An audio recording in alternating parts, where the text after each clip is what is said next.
Hi అండి. మనకు first order వచ్చింది లక్ష్మి గారు ఫ్రమ్ నల్గొండ నుంచి. మేడం గారికి ఏమొచ్చాయో ఒకసారి చూద్దాం. మినీ స్కూప్లో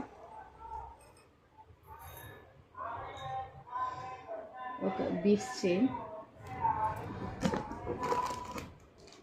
మేడంకి బీడ్స్ చైన్ 2 వచ్చాయి కాబట్టి దీన్ని రీప్లేస్ చేస్తున్నా. ఒక నెక్లెస్ ఇస్తున్నా మేడం గారికి. ఒక చైన్ వచ్చిందండి.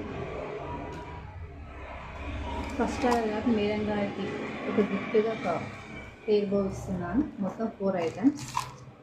ఒకసారి ఏమేమి వచ్చాయి చూద్దాం. కంటి మోడల్ నెక్లెస్, దీని కాస్ట్ 780, 200 రూపీస్ బీడ్స్ చైన్ అండి. అండ్ 220 రూపీస్ చైన్ అండ్ బో. మీకు కాస్ట్ పడుతుందండి. ఇంకా ఎక్కువనే వస్తుంది కానీ తక్కువగా ఉండదు. థ్యాంక్ యూ మేడం ఆర్డర్ ఇచ్చినందుకు.